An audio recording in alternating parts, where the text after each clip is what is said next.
Oh boy, on this show.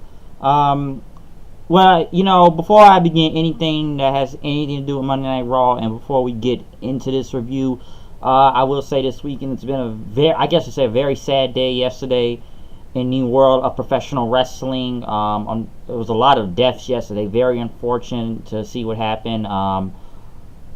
Four people.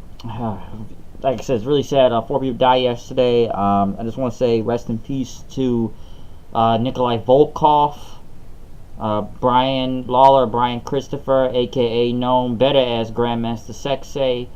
Rest in peace to Brickhouse Brown, and also rest in peace to Tracy Cadell. He is also known as the father of Trevor Lee. I just want to say something on this on these things real quick.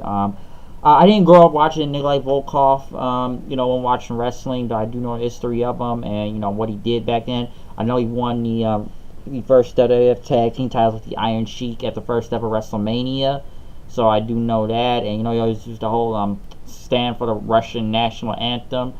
He was 70 years old. Tracy Cadell, like I said, the only thing I really know of him was, to what I read, was he started the Omega promotion. He kickstarted people's careers like the Hardys and Hurricane Helms. So, like I said, he was also the father of Trevor Lee. Deepest condolences to Trevor Lee. Rest in peace to Brickhouse Brown. Which was weird because they said he died over a week ago, but they said he woke up. I believe it was on the 20th. He just woke up and said he was hungry. I think it was fucked up on the internet though. Once I kind of started seeing these things where people didn't even find his real picture. And they put up a picture of D'Lo Brown last week saying he was dead, but he was really, he was really dead for, for real this time. He died of prostate cancer. He was 57, and I guess I should say Grandmaster Sexay is probably one of the most notable ones I would know because I grew up watching him in wrestling, especially part of Too Cool. Always him, Scotty 2 Hotty, and dancing with Rikishi. In fact, they were big in 2000. Okay, like they were. Like you can go back to the Royal Rumble 2000, just watch how everybody in the Garden just reacted when they were just dancing out there during that whole match. And they dance people, from multiple parts of Raw and SmackDown, which just always looked cool to look at. I believe Lawler, though, he's always had problems throughout the past, many arrests, many drug problems. And, it just really surprised me because he had a DUI last week and was arrested. So I was very shocked. I woke up and I just looked at the internet and people said he was dead. And I didn't really believe it at first. And, the rumors came true that he hung himself in prison, and I believe he was on life support and he took to the hospital, but they just couldn't save him. So, it's very sad to hear something like that. And I remember even earlier in the month or before that, he didn't pay a hotel bill and tried to back out on that. And then I believe he got beat up by Chase Stevens. A lot of people said that was justified, though. I don't remember the whole story, but I do remember him getting beat up by him. I know he had a troubled past, so it's very sad, especially just by suicide. That was just just any way horrible way to go out. It just really fucked up what happened. Like I said, I just remember him from being Too Cool. I really do remember him coming back to WWE at one point. I think it was in 03 or 04, still as Grandmaster Sexay, but Scotty and Rikishi were on SmackDown at the time. I remember they were the tag team champions. And then people, I don't know if you guys remember, he was in that whole WrestleMania 27 storyline with Michael Cole versus Jerry Lawler, and they brought him out there, which was truth to what he was saying out there too about Lawler. It really surprised me at the time, and the reason why I say what surprised me is that people didn't even know who he was when he came out. I believe it was in 2011. And I remember watching it on TV. I felt like I was the only person who knew who it was because I just heard that Too Cool theme song. So I feel like I was one of the only people that knew. But I will say that's mostly the person I can say I really grew up that. I was just very sad to hear about that. He was 46 years old. And, it's like I said, it was just really fucked up the way he, went out. And yes, this man had a lot of problems. So I know they did graphics. Well, the only thing they did graphics for Nikita Koloff and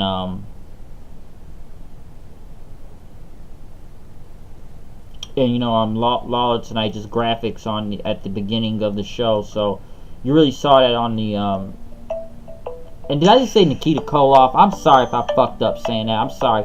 Nikolai Volkoff. Let me correct myself if I get... Hold on, I'm gonna call right back. Hold on. Just give me a minute.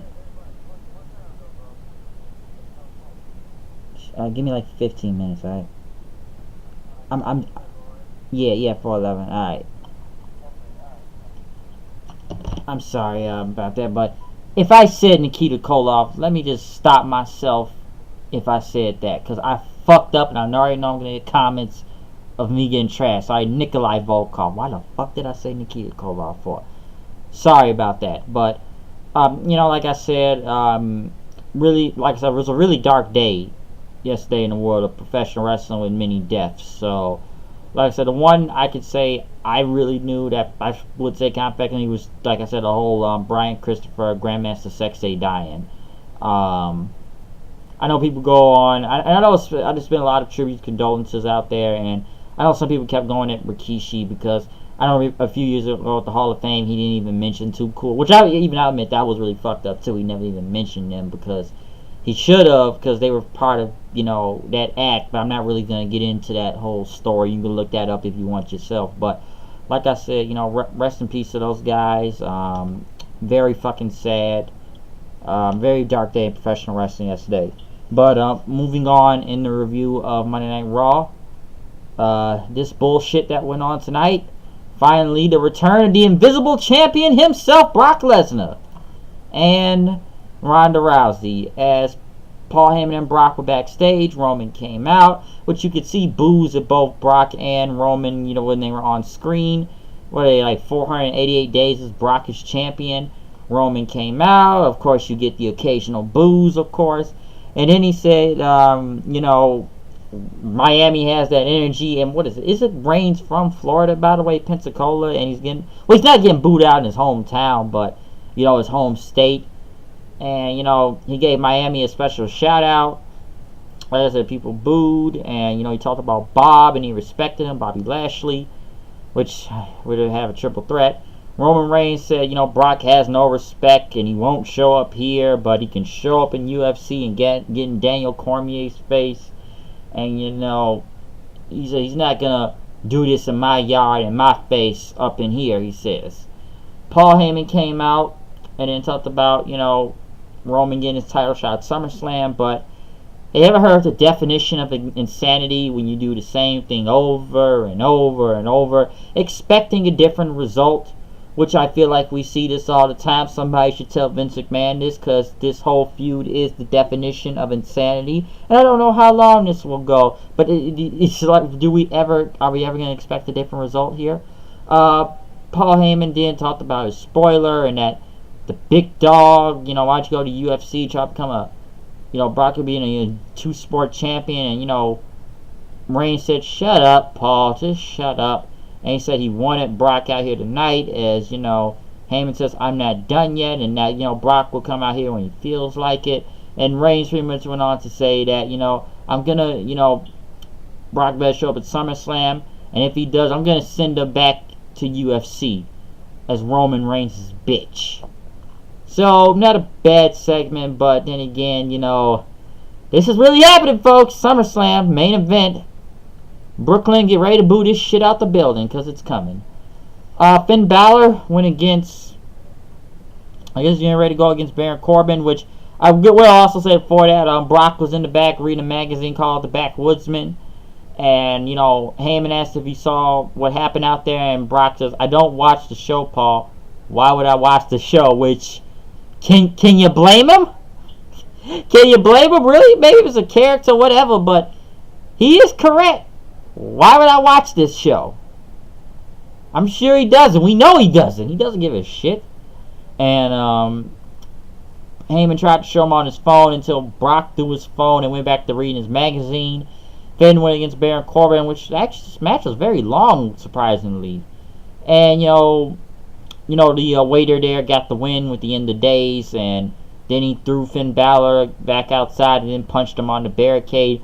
I don't know where this is going. I don't know what they're doing with Finn. Some people think now this will be at SummerSlam and the Demon will fight the Waiter, which that doesn't even make a lot of sense. But I was surprised this match went on that long. Paul Heyman was trying to get someone to get Lesnar to come out there, but Kurt Angle said, Brock is contractually obligated to appear, as Heyman said he's here and that they're going to fulfill the duties. But Kurt told Paul, if you don't do this, your contract will be terminated tonight. And he was serious about it. Alicia Fox was in the back as Bliss told her that, we're going to take care of that overhyped rookie, and that she handpicked Fox to take out Natalya. Natalya then with Ronda Rousey making a return, went against Alicia Fox, and this match was not really good in general. And then Rousey got distracted by Fox, and then Bliss punched Natalya, and Fox went with a big boot. But I felt like it got ridiculous after here, okay? Which this didn't even, I swear this didn't make sense to me. You got Rousey chasing Bliss. Fox breaks it up, and Rousey does that. I'm not saying it was a Samoan drop, but it was almost like an FU type of deal, and drops Fox. But it goes back to chasing Bliss. I swear Fox looked like she no-sold it. It's like she only sold it for like literally 30 seconds to a minute.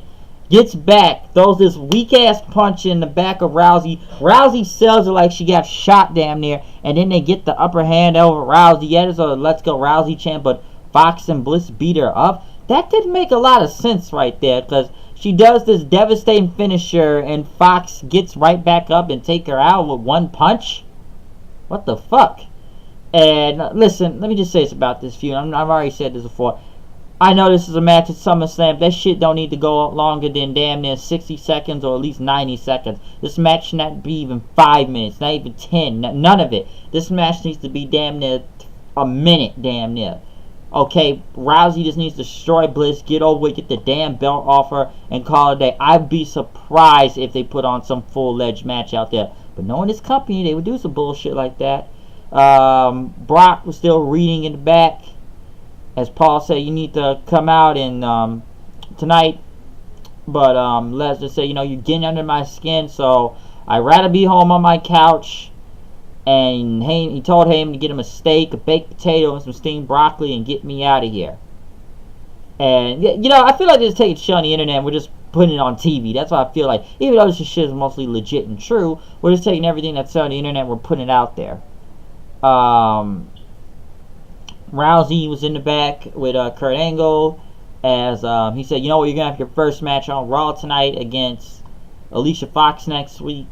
Crowd didn't react that well I expected, but I thought it would have been a bigger reaction for it, but at least we'll see what Rousey finally does on Raw in a match instead of wait for pay-per-views to see her wrestle. Let's see what she does on Raw now against Alicia Fox.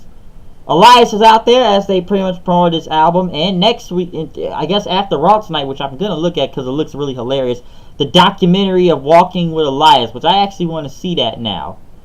So I'm really kind of looking forward to that. And next thing you know, he talks about his album being out, and it's the greatest album of all time, and that he has sold out more than Panic at the Disco, Post Malone, and Taylor Swift.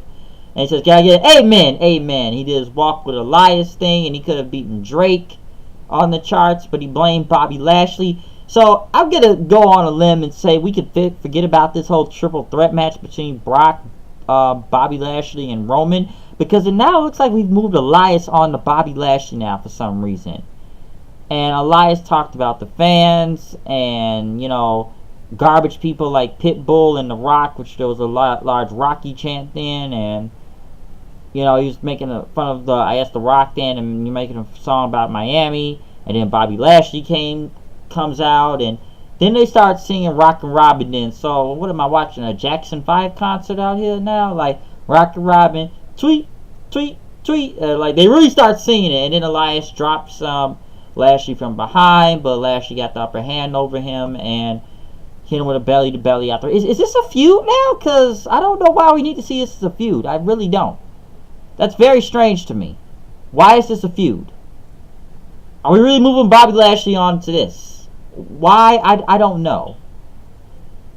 Kevin Owens was talking about Baron Corbin and, him being the authority figure around here and how they're going to get the briefcase off of Strowman. But,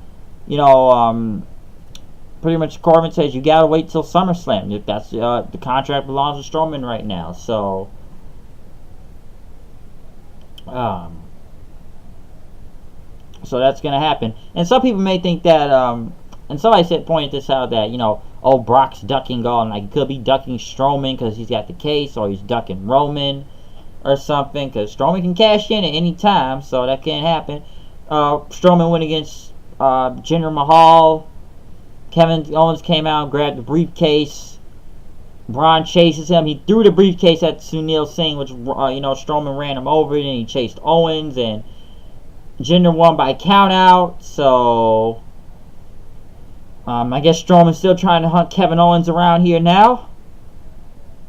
So, Owens, I guess, is doing anything to get that contract away from Strowman, any type of way. So, I guess they're finding some type of plan to do that. But, we'll see what happens at SummerSlam, or however they're going to figure this out. Next thing you know, the jobbers in the back. The Ascension. Mike Bennett, I keep forgetting he's still there. Kurt Hawkins, Zack Ryder, Slater, Rhino. Pretty much the job squad, if you ask me, with Mojo Rawley talking about he sent Tyler Breeze back to catering and that I've taken out everybody till Bobby Roode came out and said, we have a problem. And he says, what are you going to do about it, Bobby? Catchphrase to submission. Why is this a feud again? Tell me why. Why is this a feud? With why are we pushing Mojo? I don't understand that either. And you got him with the job squad in the back, and now you might as well I'm damn near about to put Bobby Roode part of that crew too. Cause like, is he feuding with Mojo now? This is the best you got for him? Is this is once again another ridiculous feud? I don't even know why that's even happened. The Authors of Pain, who desperately need a manager. Akam went against Apollo Crews, which Crews surprisingly got the win. He surprisingly got the win. So I question the booking of the Authors of Pain. These guys should be undefeated, but now they're losing single matches for some reason now. I don't even understand why. I don't know.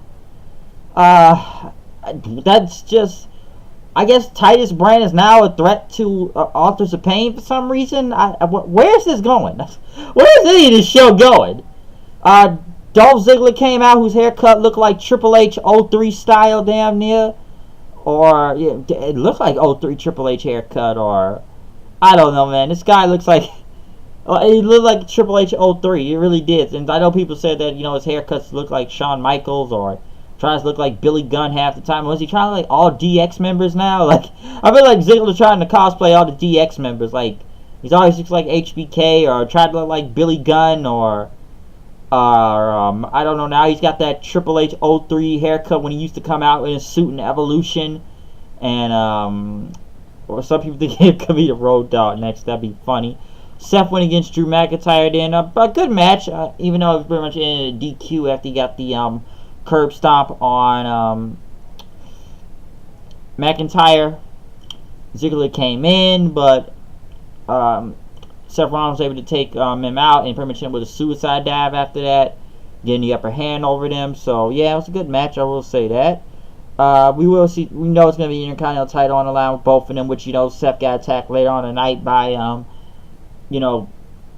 Ziggler and Drew after that, when he was being interviewed in the back. So we will see how this goes, but hopefully this match is better than the Extreme Rules when it's SummerSlam.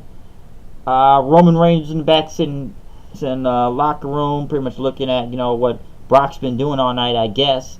Kurt and Baron Corbin came in, and that Stephanie wants him gone from the building since he was ordered to do that. And Reigns told him, like, I don't care if Stephanie wants. Said, you've been in this position before, right? You're an Olympic champion, not a yes man.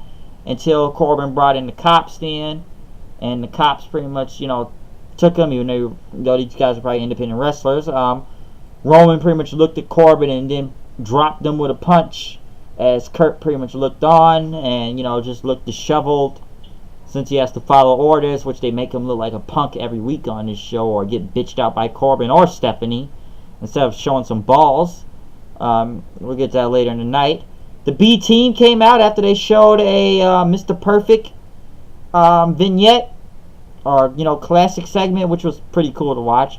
The B team came out and talking about he called Caruso Charles. That was kind of funny, and he thanked everybody for the support and that Bray Wyatt and Matt Hardy, they're not very excited about the title win, but they're just poor losers until they actually showed up in the ring and that they wanted their titles back. The Revival came out then saying that they wanted a shot.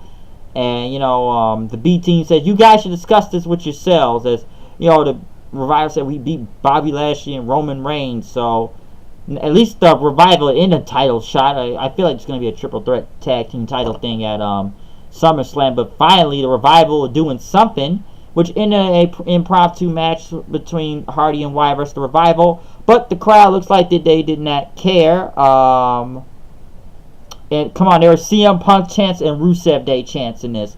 Revival got the one with the Shadow Machine, but I don't know, the crowd looked like they did not care, and they just kind of went and trying to hijack the match at one point. By the way, I know they've been showing this all night. They don't really need to. It was bad enough when they kept saying Evolution like 100 times last week. I feel like they're going to keep playing that promo with Stephanie every week almost throughout half the show now and annoy the fuck everybody with it until October comes around for that show. But I don't know. I question what they do with the women right now, since we now have the Hug and the Boss and Hug connection. Oh, what is it? How many times have Sasha and Bayley went against the Riot Squad now? How many times is this? And now they have a team name and have matching gear. Some people think it will be women's tag titles, which for some odd reason it could happen. Or, I don't know. Are they building up to be a team now? Are they breaking them up or something? And then it looked weird when Bayley hit the belly to belly and Cole said that was a kick out, even though it was a 3. And he corrected himself after that. But by God, how many times have we seen these teams face each other? Not even teams. How many times we seen these 4 face each other? Like several times now. Sasha and Bayley finally get the win, but I question this whole angle. First, you think they're gonna break up, then they fight each other. Why can't they just have a simple match at SummerSlam to prove who's the best, at least for the title? Why are they now building up to be as a team? Why do people think this is a lesbian angle? Why are they gonna build a team, then break it up, or build them for the titles? I don't even know where this is going at this point. I really don't. Then next thing you know, Heyman told him, Brock said, listen, just come out, you say hello, goodbye, and we can be at a private steakhouse in 25 minutes. And he says, Reigns is gone from here. What could go wrong? And then Lesnar pretty much said, you got my money. And then Heyman said, yeah, we got your money. It's in your contract, okay? But my contract's here too. And he said that if I get fired, we are not associated anymore. I'm your friend, okay? Lesnar pretty much grabbed Paul Heyman and then says, we're not friends. You work for me, I don't work for you, and I think you've been leeching off me. So get out there and do your job. So now, where are we going now? Are they really dropping Heyman from him now? Like, I'm really starting to wonder that. Are they? Because I'm not even sure where this is going at this point. If they're, going to drop Paul Heyman from Brock Lesnar. Because he pretty much damn near tried to choke him out. Says, like, he's been sitting all night, said, you work for me, I don't work for you, so you need to get out there and do your job. That's the do. You do your job and pretty much shut up. So are we taking Heyman to be a sympathetic face? Not a sympathetic face, I should say, but I don't know, a sympathetic figure, or is he heel face, or I don't know, man. It's like I said, if we're really taking everything on the internet and mostly what is true about Brock, and we're just putting it on TV tonight. But next thing you know, Kurt Angle and Baron Corbin came out and they said, "What's it gonna be, huh? Where is he?" And Paul Heyman came out and he said, "Brock is not coming out tonight, so it doesn't look like he was gonna be making an appearance." Kind of just going back to what he said out there real quick.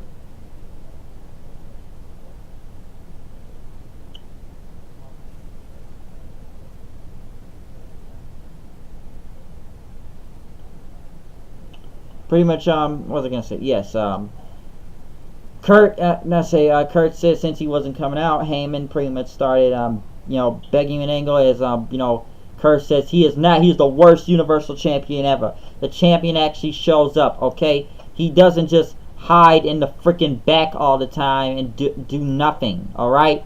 He needs to be here or do charity or something, and he's the worst champion of all time. And Heyman agreed with him, said, but Lesnar doesn't respect anyone, doesn't respect you, me, nobody, right? But he says, I can work for you and everything, but Kurt didn't want to do anything. He said, I think you're full of crap.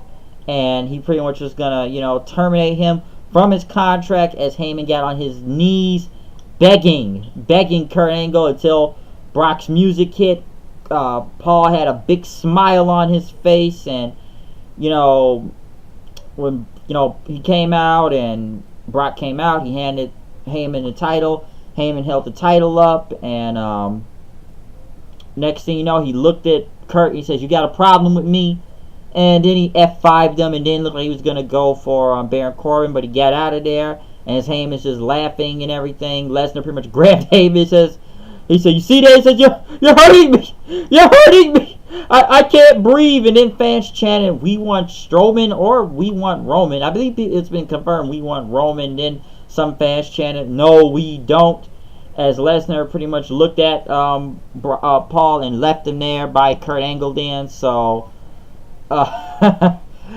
he just took him out right there. He's uncontrollable now, I guess. So I guess he has an edge from this, but he just didn't really want to do nothing. He just wanted to sit in the back all night, didn't want to do shit, and he says, I'm only going to do this on my terms when I feel like it. I don't need Paul Heyman. Some people think now Paul Heyman will turn at SummerSlam and join Roman. Well, that's a possibility, but I doubt it, or however this will be going. But I guess Brock is now turning on Paul. I don't know when Brock's contract is done, or if they move Paul Heyman to a new client. I don't know where this is going to go. As for this show tonight, this was just bad in Miami, if you ask me, to what we saw. Other than them trying to get Roman over as much as possible. I just see stuff from the B team. I just question the women almost every time and why they get their own pay-per-view now if they don't know how to book the women right now as it is. I just thought it looked silly when Fox took out Rousey with one shot, which was kind of crazy to me. And I don't know, man. This show, I'm just seeing stuff with Authors of Pain. I don't even know how they're being booked at this point. I just question how they're booking them. The Sasha Bailey thing, I guess they're now a team, and I guess we may see women's tag titles now. Owens and Strowman, I'm not mad at that part that much, since I still don't know how they're going to do that. Bobby Lashley being thrown into a feud with Elias, why? I don't even understand why. It doesn't make sense. I'm surprised Corbin, I hope they have some of a thing, because some people think it'll be the Demon versus the Waiter, so I guess we'll see from there, but I don't know, man. Raw feels like a marathon show when you watch it every week, so you just see a lot of bullshit going on. We got 3 weeks till SummerSlam, so how else will we try to get Roman over next week or wherever this goes? Miami, come on, they started chanting CM Punk and Rusev Day during that tag match, so I don't think this crowd cared at one point, so a lot of stuff was just starting to suck out there. But that's my review of Monday Night Raw. Comment, subscribe, tell me what you thought about this show. If you liked it, I don't know, just give me your opinion on it. If you liked it, if you hated it, or whatever bullshit we're still seeing going into SummerSlam, because I need to go check out the rest of the G1, because I wish I would have watched this before I watched Raw tonight. So I'm going to go check that out right now, and I'm going to go check out that Elias documentary. But before I go, I just want to leave with this.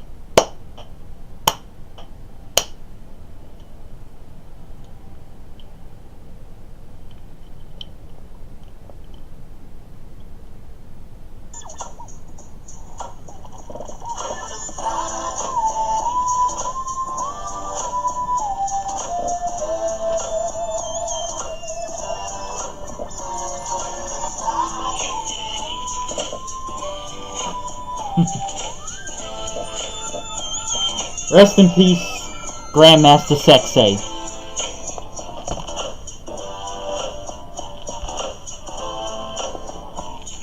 I just wanted to do that.